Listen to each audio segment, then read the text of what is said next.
In the wake of the shootings in Sandy Hook, the NRA took a while to formulate what their public image response was going to be, and they made a lot of missteps. Wayne Lapierre came out and said, it's all Hollywood, and he appeared cold and distant and he had no human warmth towards the victims of the suffering or their families.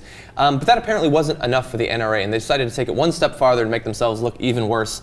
And that was by releasing one of their new NRA-branded iOS games called NRA Practice Range. Yes. And I understand that Wayne Lapierre isn't necessarily heading up the games division of the NRA, but they made a couple of missteps here, one of which is the fact that the game is branded as being for 4 and older.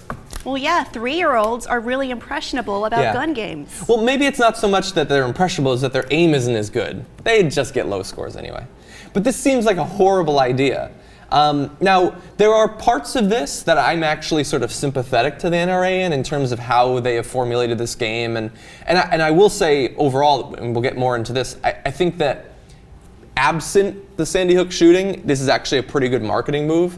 But considering that the Sandy Hook shooting did happen, maybe you push back the game a couple months. Well, yeah, it's a consistency issue. I mean, you don't make a quote that the gaming industry is a corrupt shadow industry that sells and sows violence against its own people, and then release a damn game. Not even just a game. The NRA has 4 branded games, and it's just like, it's so hypocritical to just lump and pile it on games and say, oh, Mortal Kombat and Mass Effect, they're all so bad. They're so bad, but buy our games. Mass Effect's not even that violent, and Mortal Kombat came out like 34 years ago. But devil's advocate, the NRA will respond to this by saying it's not a violent video game. You're shooting on a practice range, you're shooting at wooden targets. Do you think that matters?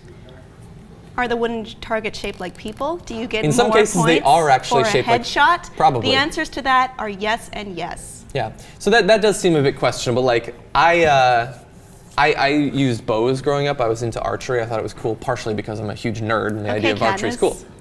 There was no Hunger Games back then. It was more likely something to do with Legolas.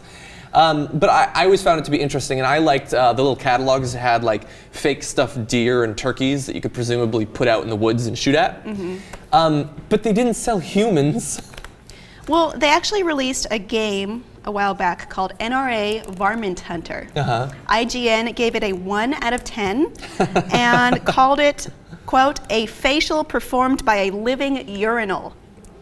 Those are strong, evocative words. I don't even know what that means, but it sounds gross. I think I saw that video, actually. So, John, you shoot varmints, prairie dogs, with high-powered rifles. You don't want to just wing the prairie dog and have them scamper off. You want to blow them to bits so that their guts are everywhere, but that's not the result. In this game, when you shoot the prairie dogs with the high-powered assault rifles, they just pop up in the air. There's no consequence. Have you shot a prairie dog?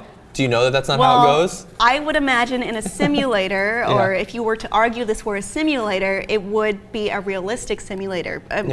If I shoot essentially what would be like shooting a deer with a bazooka, it would blow to bits, not just pop up in the air. Ooh, there's no consequences to my action. A long time ago, South Park represented that very well. But I will say, if you did not have the Sandy Hook shooting and you're just trying as the NRA to appeal to youths, look, they do intersperse the actual shooting range scenes, I guess, with safety information, which is good. Information about being responsible with your guns. It links to online resources. Are those 4-year-olds supposed to be able to read that? I don't know. That play the game? Can 4-year-olds read now? I think they can. Yeah, I think they can read. They can read like cat. Yeah, well, look, I'm just saying that it's not just shooting. They're also, like, the NRA now in modern days seems to only be interested in telling people to buy more guns, but historically they were about gun safety and responsibility, and so at least that's represented to some extent here. But what I will say, in terms of, I'm not a fan of DLC in most cases. In some cases, like Borderlands, I think it's fine. But the fact that in this you only start off with one M9 handgun, and then you need to pay $1 each to unlock other guns, and I have a feeling, I haven't played the game, I have a feeling the shooting mechanics are probably not that satisfying to begin with. I don't want to pay $1 to unlock an AK-47 if it's not going to be fun to shoot. Is there a simulated waiting period and background check? That's funny. I doubt it. Yeah. I don't like the simulation then. Yeah. Anyway, it seems like an unwise move for the NRA to make. I would suggest that if they have any other games in the pipeline, maybe wait a couple of months, feel it out, see if any other shootings happen before you release them. Or don't make any hypocritical press conferences. That's asking too much.